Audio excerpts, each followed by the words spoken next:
The Ohio Chamber of Commerce proudly brings you another episode of Down to Business, a podcast that elevates the voices of business, community, and thought leaders, aiming to empower you and your business. That's why we're here, to aggressively champion free enterprise, economic competitiveness, and growth for the benefit of all Ohioans.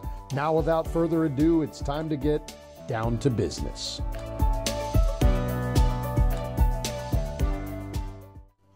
Welcome to the Down to Business, a podcast where we dive deep into the heart of Ohio's business landscape. I'm Matt MacLaren, the Director of Travel and Tourism Policy for the Ohio Chamber of Commerce. Today, I'm your guide to talk about tourism in Ohio. Each year, visitors spend over $53 billion in Ohio at our tourism businesses. This includes retailers, restaurants, lodging, attractions, events, sports teams, and more. In a few areas of Ohio, that visitor spending is one of the largest economic drivers in the community. One of those communities is the Shores and Islands of Ohio, and we're very fortunate today to have one of my favorite people as our guest, Larry Fletcher, President of Shores and Islands, Ohio. Welcome, Larry. Good to be here.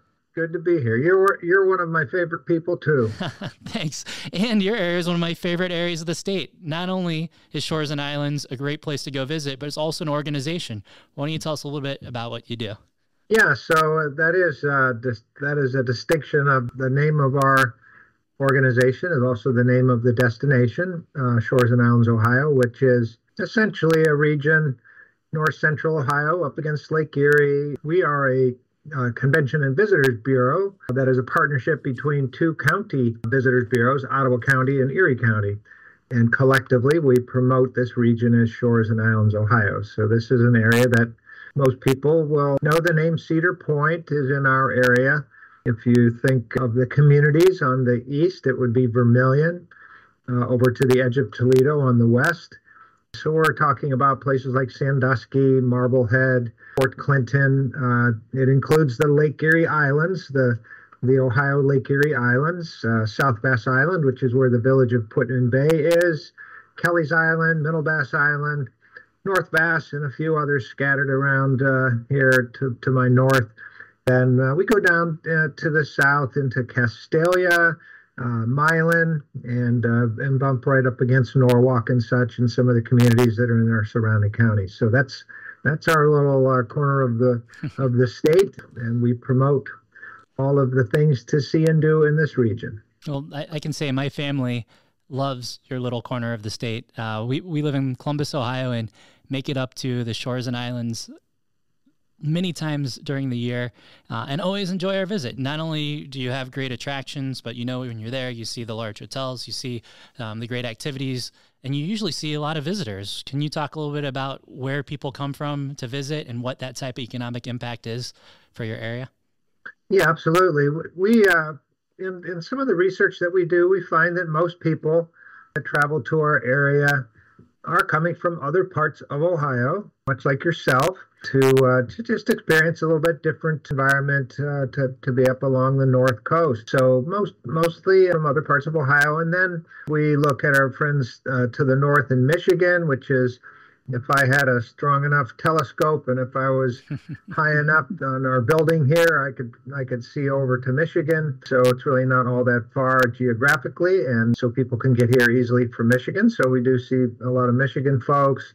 And then our adjoining states, Indiana, Kentucky, West Virginia, Pennsylvania, a little bit from New York. But again, the primary visitor to our region are people from our own state.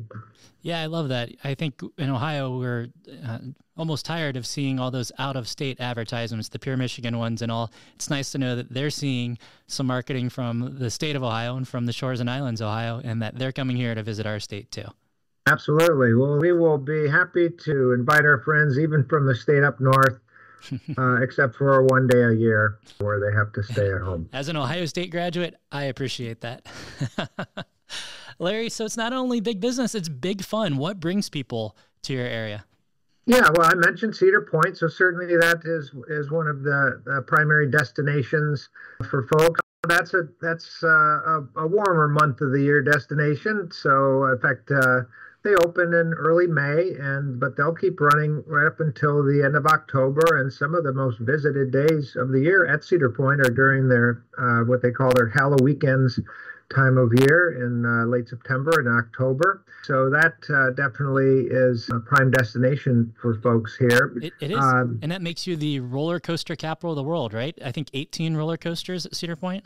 They do. They have been using that as one of their trademarks for quite a while. So yeah, there are 18 coasters there that range from, the extreme level of things that go over 120 miles an hour and more than 400 feet in the air and multiple loops and spins and other such things to some of the tamer ones, including a couple that are designed especially for young kids. So, and that goes along with, more than 50 other rides and shows and attractions. So it's an incredible entertainment place. And then, of course, at Cedar Point, you've got a beautiful beach, some nice lodging opportunities, and an outdoor water park, too, called The Shores, which is right there on the shore, actually.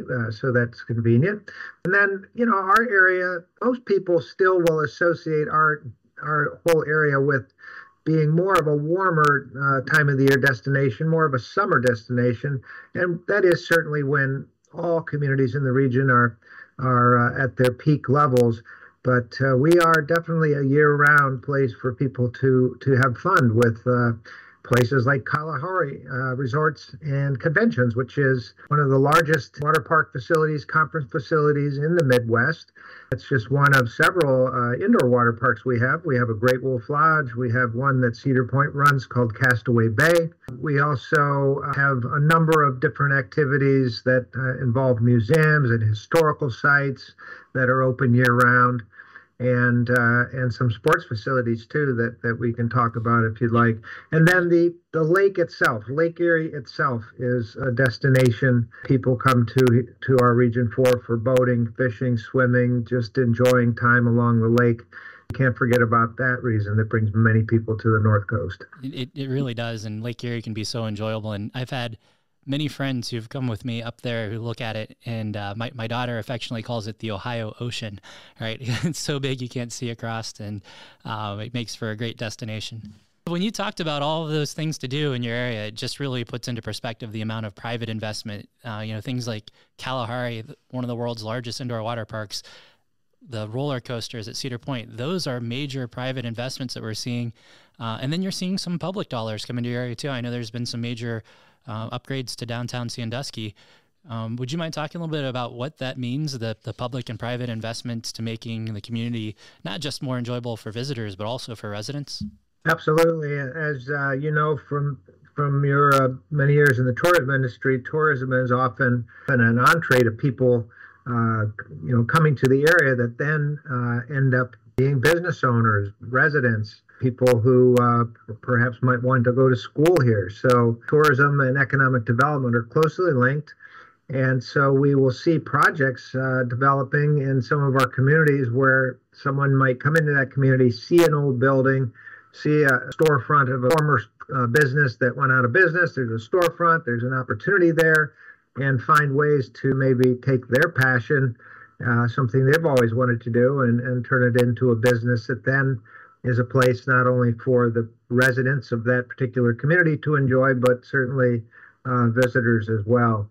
So these will range from anything like a small bakery or a candy store or a gift store that sells particularly unique items to projects like the Sandusky State Theater, which sustained some major damage in a storm in 2020. And through a combination of some public and private funding, is set to open this summer. Later this summer, people will once again be able to go into this 1928 era theater to enjoy, concerts and plays and all types of other entertainment. Yeah, that's great. And that'll just encourage even more downtown activity. And being with the Ohio Chamber of Commerce, we love to hear about all those businesses that are opening and operating and doing well because of the structure that you have in place in both Erie and Ottawa County. Yeah, absolutely. And even our organization has welcome centers in Port Clinton, just off of State Route 53 North. And that building was opened in 2003, so more modern building. The downtown Sandusky, we have a welcome center that is actually in a building that was originally built in 1866.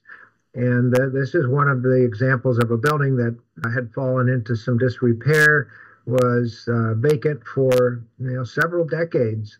And then a group of business owners who have a real estate development firm saw the potential for it.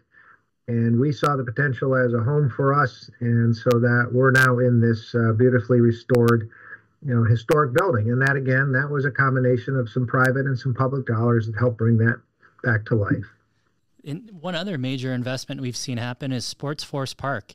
Do you want to talk a little about what Sports Force Park is and what it means to the area?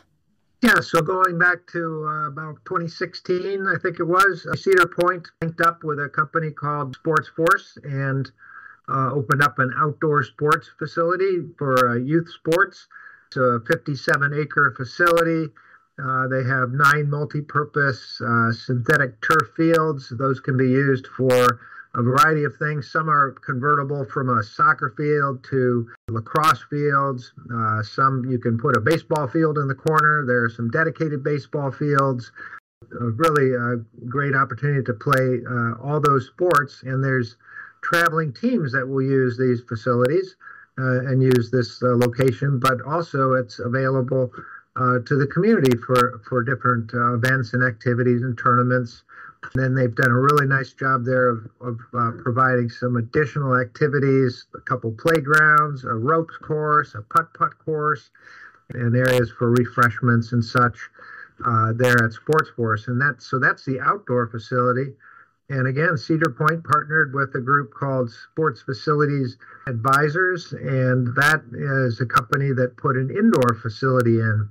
And the indoor facility has about 145,000 square feet, 10 basketball, full-size basketball courts that can be converted into 20 volleyball courts. There's a championship basketball court. There are pickleball leagues going on there with community members just about every day. So again, it has this component for the traveling teams that come in to use these, but also community members can participate in various activities there. They have a walking track. They have some climbing walls for kids to do some indoor rock climbing, so to speak.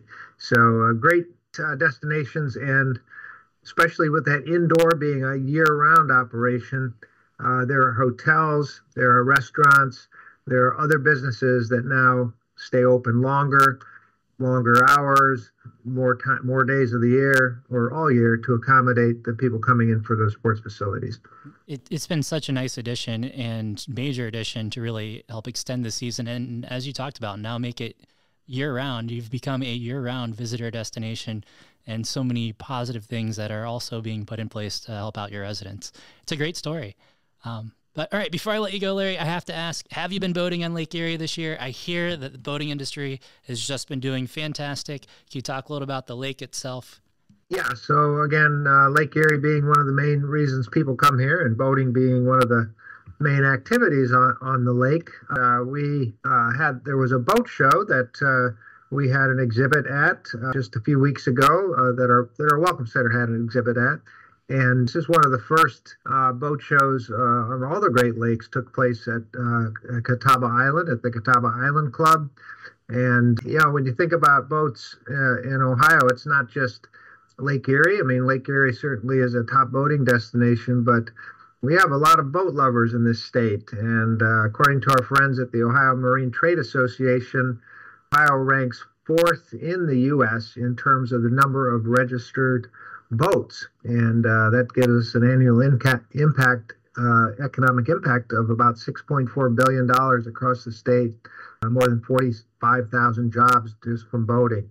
So a lot of boat lovers in Ohio, and we're fortunate to have Lake Erie as a place that a lot of them choose to find their way to and enjoy. Yeah, absolutely. Wow, what a story to tell. More and more people are starting to recognize that there are islands, there are shores, there is boating in the state, the shores and islands of Ohio. It's great to have you with us here today, Larry. We appreciate you being on the show. It's my pleasure, and I'll just mention if people are interested in learning more about our area of Ohio, they can go to shoresandislands.com and learn about all the things I've talked about and a lot more. Thank you, Larry. The investments in Ohio's tourism industry are creating a strong sense of place that helps our state be recognized as a great place. They generate new money from visitors, and they create a wonderful place to enjoy for Ohioans. This wraps up another insightful episode of Down to Business. Make sure to subscribe to this channel for more captivating conversations about business in Ohio. And don't forget to leave a review and share your thoughts in the comments. Until next time, stay informed, stay inspired, and let's keep Ohio's business community thriving. Thanks for being with us on Down to Business.